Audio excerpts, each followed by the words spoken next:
जय हिंद साथियों, स्वागत है आप सभी का हमारे ज्ञान आरबीएल यूट्यूब चैनल पर। दोस्तों, आपको पता है जो आपके एग्ज़ाम लगे हैं, चाहे वो यूपी पुलिस का हो या फिर दोस्तों इसके बाद यूपी एसआई के आने वाली वैकेंसी हो, जूनियर असिस्टेंट हो या एसएससी जीडी हो, सभी के लिए दोस्तों हम संविधान देख रहे थे, इंडियन पॉलिटी देख रहे थे। और देखिए उसी क्रम में दोस्तों आज हम पहुंच चुके हैं भारतीय संविधान की विशेषताओं के बारे में जानना। ठीक है, क्योंकि दोस्तों यहाँ से भी आपके एग्ज़ाम में कई बार क्वेश्चन पूछने को मिले हैं। ठीक है, तो इसको भी बहुत शानदार तरीके से देखेंगे, जिस प्रकार से दोस्तों सारी चीज़ें हम देखते हुए आ रहे हैं। तो चलिए दोस्तों शुरू करते हैं। उसके पहले मैं आपको बता दूं कि दोस्तों अगर आप चाहते हैं पुलिस की तैयारी करना दोस्तों, तो आपके लिए एक हमने प्ले लिस्ट बनाया है static GK 2.0 UP police exam के नाम से। 2.0 के दोस्तों ये अपडेटेड वर्जन है, बहुत ही तगड़े से अपडेट करते हैं, प्रीवियस ईयर क्वेश्चन को डाल करके दोस्तों ये पढ़ा रहा हूँ। ठीक है, पढ़ लीजिए। ये है संविधान की क्लास प्ले लिस्ट दोस्तों, इसमें हम रेगुलर दोस्तों संविधान की क्लासेस आप सभी को दे रहे हैं। इसके अलावा दोस्तों जियोग्राफी में पढ़ा चुका हूँ, यहाँ से कर सकते हैं आप सभी।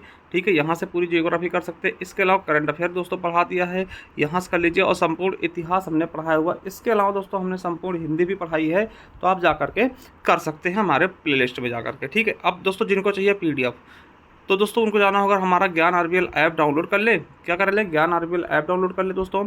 वहाँ के बाद दोस्तों जाइएगा, सब कुछ करने के बाद दोस्तों लॉगिन करने के बाद आपको ई बुक्स वाले कॉलम में जाना है, और वहाँ जैसे जाते दोस्तों देख सकते हैं ये है आपके संविधान की ई बुक। 50 रुपये में दोस्तों कटा के दोस्तों इसी से मैं पढ़ा भी रहा हूँ। ठीक है, इस ई बुक से ही पढ़ा रहा हूँ, जो कि दोस्तों मेरे द्वारा बनाई गई ई बुक है। ठीक है, इसे 50 रुपये पे करके दोस्तों आप इसे बाहर भी निकाल सकते हैं। इसके अलावा ये है दोस्तों ज्योग्राफी की भूगोल की ई बुक 50 रुपये में, इसको भी आप ले सकते हैं। इतिहास की ई बुक है दोस्तों, ये हमारा कंप्यूटर बैच है यूपी SSS सभी एग्जाम्स के लिए, चाहे वो AGT हो, फॉरेस्ट गार्ड हो, junior assistant, VPO, accountant, enforcement constable, सभी के लिए दोस्तों ठीक मात्र 199 रुपये में। इसके अलावा दोस्तों यूपी पुलिस में धमाल मचाने वाली दोस्तों स्टैटिक जीके की PDF मात्र 99 रुपीज़ में मिल जाएगी। कैसे मिलेगी? तो मेरे दोस्तों ये देख सकते हैं, ये पूरे के पूरे टॉपिक्स होंगे जो लिखे हुए हैं।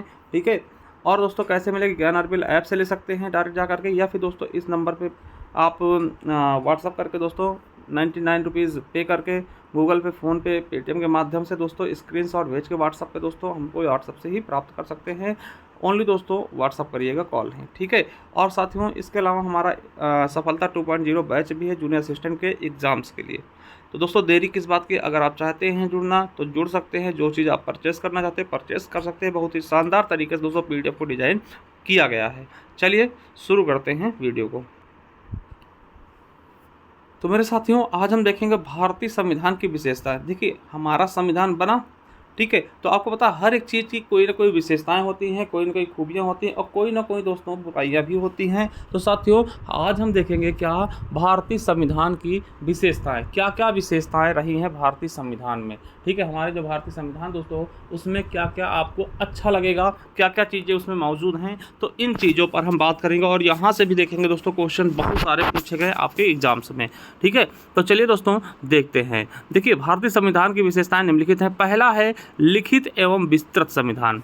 साथियों पहला क्या है कि लिखित एवं विस्तृत संविधान। आपको पता है कि हमारे भारत का संविधान दोस्तों लिखित संविधान है, और विस्तृत संविधान यानी कि भारत से बड़ा किसी भी देश का संविधान नहीं है। याद रखेंगे कि भारतीय संविधान के एक विशेष संविधान है, तथा जो एक विशेष संविधान सभा द्वारा निर्मित एवं लिखित संविधान है। आपको पता होगा कि भारतीय संविधान किसके द्वारा लिखा गया है? संविधान सभा द्वारा। किसके द्वारा? संविधान सभा द्वारा। मैंने कई चीज़ें आपको बताई हैं, वो दोहरा भी लीजिएगा कि भैया संविधान सभा द्वारा भारतीय संविधान को बनाया गया, और इसी के द्वारा इसको एक्सेप्ट भी किया गया, यानी अंगीकृत भी किया गया है 26 नवंबर को। ठीक है, और संविधान सभा किसके द्वारा बनाया गया दोस्तों? तो कैबिनेट मिशन के तहत दोस्तों इसको बनाया गया था संविधान सभा को। ठीक है, चलिए तो याद रखेंगे यह विश्व का सबसे विस्तृत दोस्तों लिखित संविधान है। क्या? सबसे बड़ा दोस्तों लिखित संविधान है। और इस संविधान में यानी हमारे मूल संविधान में जब दोस्तों हमारा मूल संविधान बना था क्या क्या था? तो एक प्रस्तावना, 395 अनुच्छेद, 22 भाग और 8 अनुसूची। कहेंगे सर 8 अनुसूची क्यों, 12 हैं? तो भैया ये मैं बात कर रहा हूँ जब हमारा संविधान बनकर तैयार हुआ था तब की। ठीक है, और यही UPSI में पूछा भी गया है। ठीक है, चलिए और आपको बता दें दोस्तों कि भारतीय संविधान को बहुत से लोग क्या कहते हैं? वकीलों का स्वर्ग। भैया अगर आप कोई मर्डर कर दिए ना, या फिर कुछ भी कर दे दोस्तों, तो भैया वकील इसमें बहुत ज़्यादा मजा काट लेंगे। ठीक है, भारतीय संविधान की जटिलता के कारण कुछ ही लोग इसे समझ सकते हैं, इसलिए दोस्तों इसको वकीलों का स्वर्ग कहा गया। किसको? भारतीय संविधान को वकीलों का स्वर्ग कहा गया है। ठीक है, ये चीज़ भी आप समझेंगे। ठीक है, चलिए आगे देखते हैं। कठोर एवं लचीला संविधान। देखिए, आप कहते हैं ना अंशतः लचीला अंशतः कठोर, यानी ऐसी बात क्या है कि भारतीय संविधान एक साथ दोस्तों कठोर के भी और लचीला के भी गुण लेकर चलता है, यानी कि ये कठोर भी है लचीला भी है। क्यों कठोर है, क्यों लचीला है, तो मैं आपको बता दूं कि देखिए इसमें कुछ ऐसे प्रावधान हैं जिनको आप संशोधन करने के लिए बहुत कठोर प्रक्रिया से गुजरना पड़ेगा भैया, कि पहले लोकसभा से पास करवाओ, राज्यसभा से पास करवाओ, उसके बाद राज्यों की विधान सभाओं से आधे से अधिक विधानसभाओं से पास कराओ, फिर उसके बाद दोस्तों राष्ट्रपति जी मोहर लगाएंगे, तब जाके वो चीज़ें क्या होंगी, वो चीज़ें संशोधित हो पाएंगी। इसे हम कठोर प्रक्रिया कह देंगे। ठीक है, जैसे कि जीएसटी कराने के लिए। ठीक है, और कुछ चीज़ें ऐसे होती है जो कि दोस्तों केवल प्रावधानों को ही संसद द्वारा साधारण बहुमत पर कर ले, जैसे तो आपको पता है भाग 1 में कुछ चीज़ें है ना, तो ऐसी चीज़ें समझ गए। चलिए, तो यानी भारतीय संविधान एक साथ कठोर व लचीला दोनों है। यह कठोर इसलिए है क्योंकि कुछ प्रावधानों में संशोधन करना अत्यंत कठिन है और इसके लिए एक विशेष प्रक्रिया का अनुसरण करना पड़ता है। या पहले लोकसभा ले जाओ या फिर राज्यसभा, फिर राज्यसभा या लोकसभा जाएगा, उसके बाद दोस्तों आधे से अधिक राज्यों की विधानसभाओं का भी सहमति होना जरूरी है, उसके बाद राष्ट्रपति आता है। ये कठोर हो गया। और लचीला इसलिए क्योंकि अधिकांश प्रावधानों को संसद द्वारा साधारण बहुमत पर भी संशोधित कर देते हैं। जैसे आपको पता है कि किसी राज्य को काट के दूसरा राज्य बनाना है ना, ऐसी चीज़ों के लिए ये क्या है, लचीला है। तो इसीलिए भारतीय संविधान को क्या बोलते हैं, ये अंशतः लचीला अंशतः कठोर है। ठीक है, तो ये चीज़ भी आपको याद रखना है। चलिए, संविधान की प्रस्तावना। आपको पता है दोस्तों कि संविधान के पास हमारी एक प्रस्तावना भी है, जिसको हालांकि जिसको कई मामलों में कभी बताया गया कि भैया संविधान का भाग है प्रस्तावना, कोई कह रहा संविधान का भाग नहीं, वो अलग मैटर है, मगर है। ठीक है, तो भारतीय संविधान की प्रारंभ एक उत्कृष्ट प्रस्तावना से होता है जिसमें जनता की भावनाएं और आकांक्षाएं मुख्य रूप से समाविष्ट है। ठीक है, देखिए प्रस्तावना एक चीज़ ये बताता है, जैसे आप कोई बुक्स पढ़ते हो, कोई भी बुक आपने लिया, उसमें इंडेक्स होता है ना कि भैया हाँ इसके अंदर ये चीज़ें मिलेंगी। तो प्रस्तावना भी कहीं ना कहीं आपको हल्की फुल्की झलक दोस्तों पूरे संविधान की दिखा देता है कि हाँ इसमें है क्या। तो दोस्तों प्रस्तावना वही उद्देश्य प्रस्ताव है, आपको पता है नेहरू जी द्वारा तीसरे अधिवेशन में लाया गया था। ठीक है, चलिए बाकी प्रस्तावना के बारे में डिटेल में पढ़ेंगे आगे। ठीक है, चलिए अगला है संप्रभुता संपन्न राज्य है। देखिए संप्रभुता संपन्न राज्य उसे कहते हैं जो अपनी आंतरिक एवं बाह्य नीतियों का स्वयं निर्धारण स्वयं करे। मतलब कहने का मतलब क्या है, भारत की संप्रभुता किसी देश विदेशी सत्ता में नहीं अपितु भारतीय जनता में निहित है। यानी कि देखिए संप्रभु होने का मतलब क्या है, संप्रभु होने का मतलब क्या होता है कि आप किसी के दबाव में ना रहें। जैसे समझिएगा, जैसे अभी हम लोग क्या करते हैं मेरे दोस्तों, कि होता क्या है कि घर पे हम लोग रहते हैं, माता पिता होंगे आपके पिताजी ने क्या कहा, आपको मन है दोस्तों हम कि जाए गर्मियों में कहाँ घुमाएं, मनाली घुमाएं, है ना, मनाली घुमाएं, हमारे दोस्त जा रहे हैं। आपके पिताजी ने मना कर दिया दोस्तों, आपकी औकात नहीं निकल जाए। ठीक है, तो अभी आप संप्रभु नहीं हैं भाई, मैं भड़का नहीं रहा हूँ, ठीक है, बस समझा रहा हूँ। ठीक है, हाँ जिस दिन दोस्तों आपका मन करे कि भैया मुझे मनाली जाना है, भैया कहे तुरंत बीवी को तैयार किए, आप भी तैयार हो और निकल लिए, चले गए। ठीक है, यानी आप किसी के दबाव में नहीं हैं, कोई आप पे रोक टोक नहीं कर सकता है, आप अपने स्वयं के मालिक है दोस्तों, वो हो गए संप्रभु। जैसे समझिए, जैसे भारत दोस्तों कोई भी नीति बनाता है किसी देश के दबाव में नहीं बनाता। जैसे अमेरिका ने भारत से कहा था आप दोस्तों हमसे ले लीजिए, है ना, मिसाइलें हमसे ले लीजिए, भारत ने कहा नहीं हम तुमसे नहीं लेंगे। देखिए अभी लेटेस्ट में बताऊं, जो दोस्तों आपके यूक्रेन और रशिया का वार चल रहा है ना, यूएसए ने दोस्तों बहुत धमकाया कि भैया वहाँ से तेल मत लेना, ये मत लेना, वो मत लेना, भारत ने एक नहीं सुनी, लेके आ गया। ठीक है, तो ये चीज़ें क्या है, भारत संप्रभु देश है। ठीक है, वही दोस्तों पाकिस्तान की बात कर लो, तो पाकिस्तान को आप क्या संप्रभु कह सकते हैं, नहीं। पाकिस्तान को अमेरिका धमकाया था ये मत करना, तो पाकिस्तान बिल्कुल भी नहीं करेगा ये चीज़ें। हम भारत जो है अमेरिका को खुद दोस्तों आपको बता दें जवाब दे देता है। ठीक है, तो यानी भारत की राजनीति में किसी का भी दखलंदाजी नहीं है, हम लोग संप्रभु हैं। चलिए आगे है लोकतंत्रात्मक गणराज्य। देखिए भारत एक लोकतंत्रात्मक गणराज्य है। भारत का शासन भारतीय जनता द्वारा निर्वाचित प्रतिनिधि ही करते हैं। ठीक है, आपको पता है कि भारत में कोई भी प्रधानमंत्री बनेगा वो जनता द्वारा दोस्तों प्रत्यक्ष या अप्रत्यक्ष रूप से चुना जाता है। राष्ट्रपति बनेगा वो जनता द्वारा प्रत्यक्ष या अप्रत्यक्ष रूप से चुना जाएगा। ठीक है, चलिए तो दोस्तों लोकतंत्रात्मक गणराज्य मतलब, अब देखिए गणराज्य का अर्थ क्या होता है, गणराज्य का अर्थ क्या होता है ये समझिएगा। गणराज्य का अर्थ पूछ सकते हैं आपसे। देखिए राज्य के सभी नागरिकों को अपनी योग्यता अनुसार सभी पदों तक पर पहुंचने का अधिकार है। यानी अगर आपके अंदर योग्यता है तो आप राष्ट्रपति का भी चुनाव लड़ सकते हैं, हालांकि जीते व न जीते वो आपके ऊपर है। यानी कि आप उसके लिए लड़ सकते, आपको रोका नहीं जाएगा कि नहीं भैया ये केवल यही लोग लड़ेंगे। ठीक है, और एवं साथ ही भारतीय गणराज्य का अध्यक्ष, मतलब कि भारतीय गणराज्य का अध्यक्ष यानी कि आपका पता है सबसे पावरफुल इंसान कौन है, प्रथम नागरिक कौन है, राष्ट्रपति एक निर्वाचित होगा। यानी कि राष्ट्रपति भी कैसा है, निर्वाचित है भैया।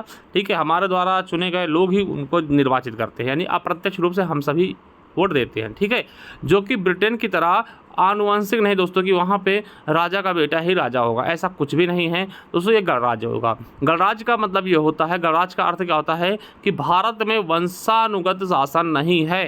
ठीक है, भारत में क्या है, वंशानुगत शासन नहीं, मतलब जो भी चीज़ें बैठेगा, जो भी आएगा वो वोटिंग के माध्यम से आएगा, जनता द्वारा चुन के आएगा। ठीक है, कोई ऐसा नहीं कि भैया आज प्रधानमंत्री का बेटा कल फिर प्रधानमंत्री बन जाएगा बिना वोटों के, ऐसा बिल्कुल भी नहीं है। यानी हमारी भारत कैसा है, गणतंत्र है। ठीक है, यानी यहाँ पे वंश के आधार पर नहीं चलेगा, वोटिंग के आधार पर चलेगा। ठीक है, चलिए बात करते हैं संसदीय सरकार। तो संसदीय सरकार की बात करूं तो देखिए संविधान में संसदीय प्रणाली के शासन का प्रावधान है जो कि वेस्टमिंस्टर मॉडल यानी इंग्लैंड के मॉडल पर आधारित। दोस्तों ये आपके यूपीएसआई 2021 से पूछा गया कि संसदीय सरकार दोस्तों हमने इंग्लैंड से लिया है। ठीक है, इसमें वास्तविक कार्यपालिका की शक्ति द्वारा, समझिएगा, इसमें वास्तविक कार्यपालिका की शक्ति जनता द्वारा निर्वाचित प्रतिनिधियों जैसे मंत्रिमंडल हो गया में निहित होती है, जिसका प्रधानमंत्री कौन होगा, जिसका मुख्य कौन होगा, प्रधानमंत्री होगा। यानी कि आपको पता है कि इसमें वास्तविक कार्यपालिका की शक्ति जनता द्वारा निर्वाचित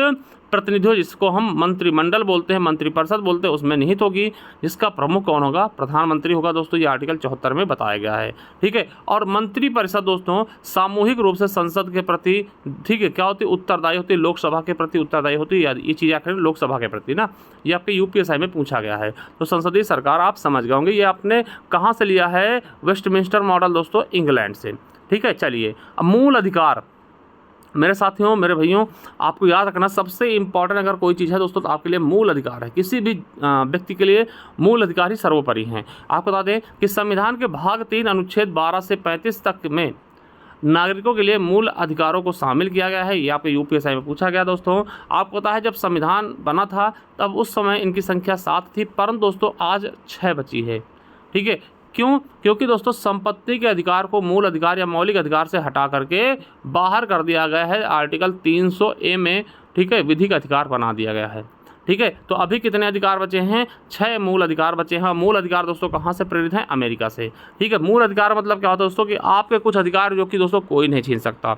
ठीक है, आपको दोस्तों कोई व्यापार करने का अधिकार है, घूमने का अधिकार है ना, पढ़ने का अधिकार है, अपनी शिक्षा को ग्रहण करने का अधिकार, मतलब इन चीज़ों पे कोई भी अड़ंका नहीं लगा सकता। ये आपके मौलिक अधिकार है। इनके लिए आप सीधा कहाँ जा सकते हैं? सुप्रीम कोर्ट जा सकते हैं। ठीक है, मूल अधिकारों का संरक्षण किसको कहते हैं? सुप्रीम कोर्ट को बोलते हैं दोस्तों। सुप्रीम कोर्ट जाइए, हाई कोर्ट जाइए, आपके लिए दरवाज़ा खुले हुए हैं। ठीक है, चलिए बात आती है मौलिक कर्तव्य की। अब देखिए कुछ ना कुछ कर्तव्य भी होंगे आपके, क्योंकि भारतवासी हैं। ठीक है, तो भारत में रह रहे कुछ कर्तव्य होंगे आपके, जैसे भैया जानवरों पर दया करें, है ना, झील नदियाँ जो भी चीज़ें हैं दोस्तों उनका संरक्षण करें, ऐसी चीज़ें।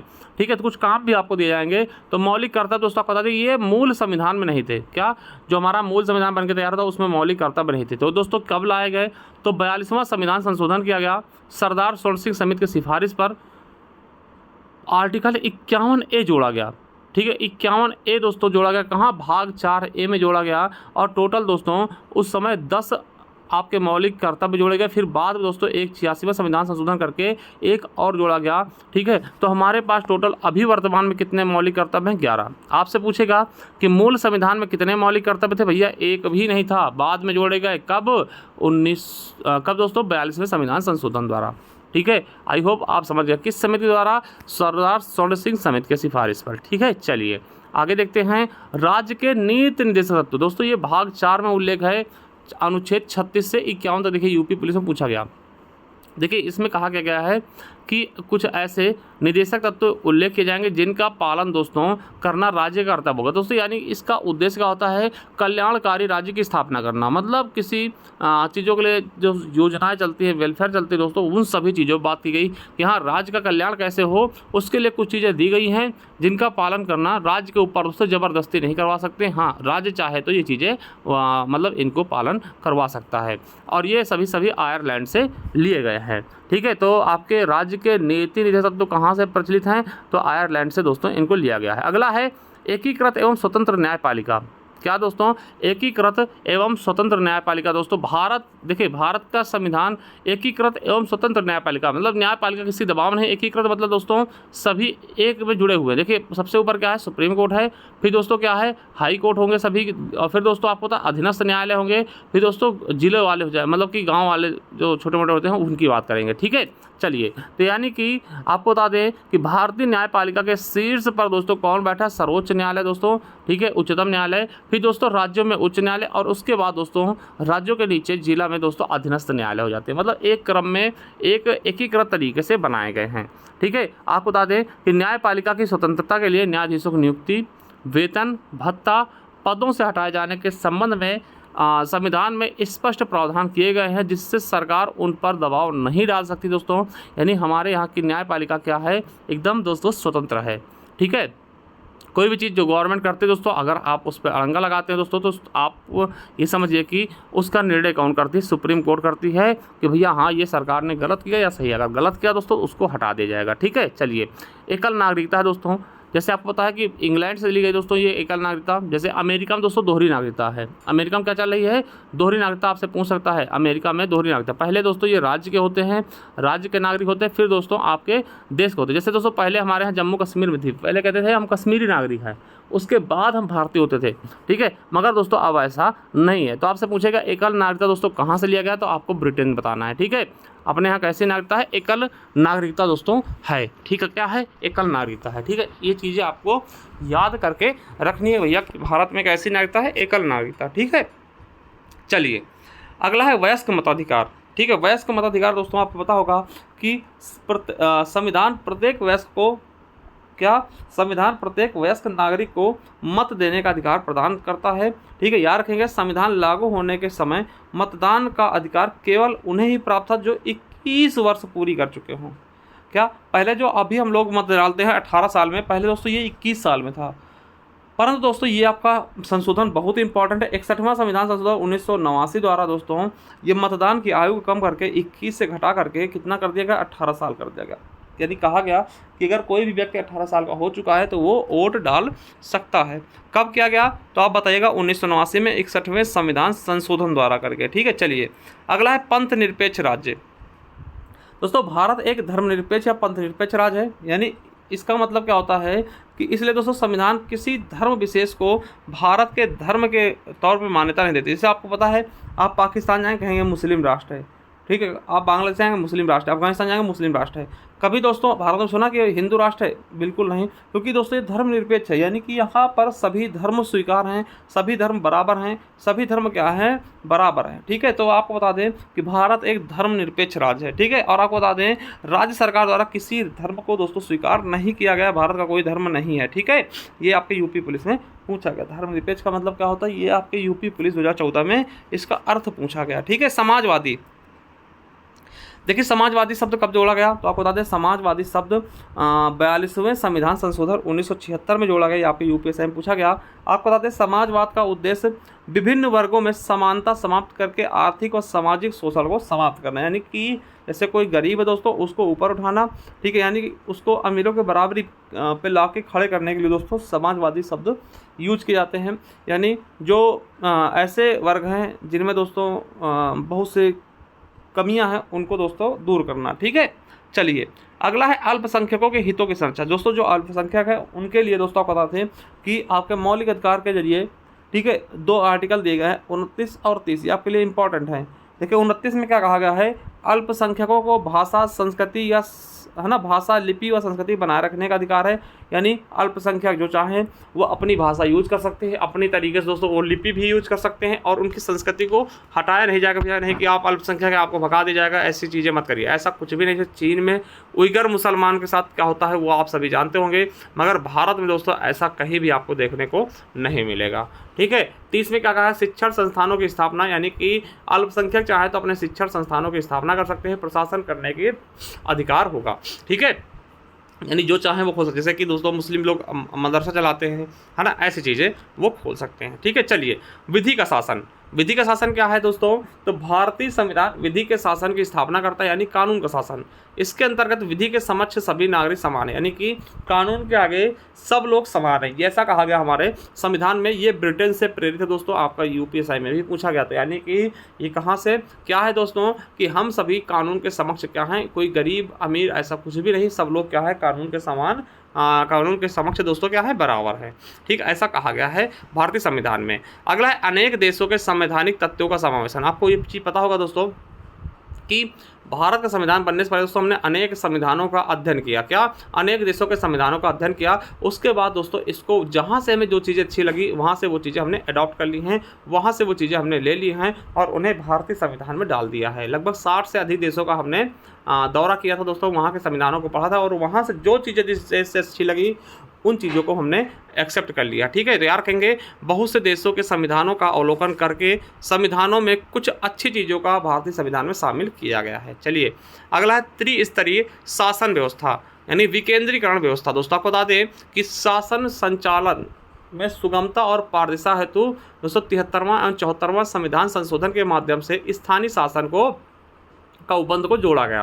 यानी स्थानीय शासन यानी कि आपको पता है ग्राम पंचायत वगैरह जोड़ी गई, जिससे गाँव का विकास हो सके, नगरों का विकास हो सके, ठीक है। तो त्रिस्तरीय है, आपको पता है बलवंत राय मेहता समिति की सिफारिश पर, ठीक है। तो ये चीज़ें आपको हम आगे भी पढ़ाएंगे तब आपको ज़्यादा अच्छे समझ में आएगा। अगला है शक्तियों का बंटवारा। देखिए कभी भी केंद्र सरकार राज्य सरकार दोस्तों लड़ाई ना हो, उसके लिए शक्तियों का बंटवारा, यानी कि किस पर आप काम करें। जैसे घर पे होता नहीं कि हम ये काम हम करेंगे, ये काम आप करोगे, लड़ाई हो जाती है। उसी प्रकार से पहले सोच रखा था कि कभी राज्य सरकार और केंद्र सरकार आपस में न लड़े, सबके लिए अलग अलग कानून बना दे। जैसे संघ सूची, देखिए आपको पता है कि भारत की अनुसूची 7 में, संविधान की अनुसूची 7 में दोस्तों शक्तियों का बंटवारा है, जिसमें संघ सूची, राज्य सूची, समर्थित सूची। यानी संघ सूची पे दोस्तों कानून कौन बनाएगा, केंद्र सरकार।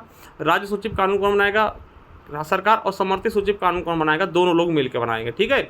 आप बता, और इसमें भी अगर डिस्टर्बेंस होती है, लड़ाई होती है दोस्तों, तो वो मान्य होगा केंद्र का, ठीक है, संघ का मान्य होगा, ठीक है। तो इस तरीके से दोस्तों अनुसूची 7 में केंद्र और राज्य के बीच शक्तियों का बंटवारा बताया गया, यानी किन पर कौन कानून बनाएगा ये पूरी तरह से स्पष्ट किया गया है, ठीक है। जैसे पुलिस संबंधी कानून किसका है, राज्य सरकार का है ना। आर्मी संबंधी कानून किसका है, संघ सरकार का, ठीक है। इस तरीके शिक्षा संबंधी कानून किसका, दोनों का दोस्तों। शिक्षा पे दोनों लोग अपना अपना कानून बना सकते हैं, ठीक है। चलिए केंद्रोन्मुख संविधान। देखिए एक चीज़ समझिए, ये संघात्मक होते हुए भी दोस्तों केंद्रीकरण का प्रबल प्रवृत्ति है। आपातकालीन परिस्थितियों में संविधान का पूर्णतः दोस्तों एकात्मक रूप धारण कर लेता है। देखिए जब भी कभी आपातकाल लगेगा ना, सभी राज्य सरकार का निष्फल हो जाएंगे दोस्तों और पूरी शक्ति केंद्र के पास आ जाती है ना, केंद्र के पास। यानी उस समय देश का यूनाइट होना, एकजुट होना जरूरी होता है। जब दोस्तों मान लिया कोई विदेशी आक्रमण हमारे पास हुआ, मान लिया चाइना ने से युद्ध हो रहा है दोस्तों, तो सभी राज्य क्या होंगे, वो निष्फल हो जाएंगे। ऐसा नहीं कि वो राज्य कहते हैं हम मदद नहीं करेंगे, हम पुलिस नहीं भेजेंगे, हम फोर्स नहीं भेजेंगे, बिल्कुल नहीं, कि सारी शक्तियाँ केंद्र के पास आ जाएंगी दोस्तों। ये चीज़ें आपको पता होना चाहिए, ठीक है। चलिए संविधान की प्रस्तावना, ये पहले हम बता चुके दोस्तों, भारतीय संविधान प्रारंभ में उत्कृष्ट एक प्रस्तावना भी है ना, ये चीज़ें मैं बता चुका हूँ। चले और दोस्तों आपको बता दें कि भारतीय निम्नलिखित में से कौन सा भारत के संविधान की मुख्य विशेषता नहीं। देखिए आपके सप्लाई इंस्पेक्टर में पूछा गया क्वेश्चन कि कौन सा भारतीय संविधान की मुख्य विशेषता नहीं है। इस क्वेश्चन का आंसर आप सभी करेंगे। त्रिस्तरीय सरकार या सार्वभौमिक वयस्क मताधिकार या फिर राज्य के नीति निर्देशक सिद्धांत या फिर सबसे छोटा लिखित संविधान। दोस्तों कौन सा इसमें से नहीं है। ठीक है, संविधान की विशेषता ऐसे क्वेश्चन आपके एग्जाम में पूछे जाते हैं, तो आप सभी कमेंट बॉक्स में इसको कमेंट करके भी बता सकते हैं। ठीक है, अब साथियों जाइए आप सभी हमारे प्ले लिस्ट में। दोस्तों आपको पता है स्ट्रैटेजी के क्लासेस मिल जाएंगी। ये देखिए हमने पढ़ाया 2.0 के नाम से। उसके अलावा संविधान की क्लासेस चल रहे हैं, भूगोल पढ़ाया है, करंट अफेयर पढ़ा रहे हैं, ठीक, इतिहास पढ़ा रहे हैं। जिनको चाहिए PDF हमारे ज्ञान आरबीएल ऐप को डाउनलोड करें, वहाँ ई-बुक्स वाले कॉलम में जाकर दोस्तों ये सारी PDF आपको दिख जाएंगी। इसे आप परचेस कर सकते हैं। ठीक है, ये जो हम पढ़ा रहे हैं संविधान दोस्तों ये वाली ई-बुक है, इससे पढ़ा रहा हूँ, तो देख सकते हैं आप। ठीक है, ये सारी चीज़ें आप कर लीजिएगा। स्ट्रैटेजी के मात्र 99 रुपीज़ में दोस्तों मिल जाएगा पूरा का पूरा स्ट्रैटेजी के पोर्शन। ठीक है, तो जा करके देख सकते हैं। इसके अलावा दोस्तों सफलता 2.0 बैच है जूनियर असिस्टेंट के लिए, तो देरी किस बात की दोस्तों, जाइए ज्ञान आरबीएल ऐप डाउनलोड करिए और अपना फ़ायदा उठाइए। थैंक यू, धन्यवाद।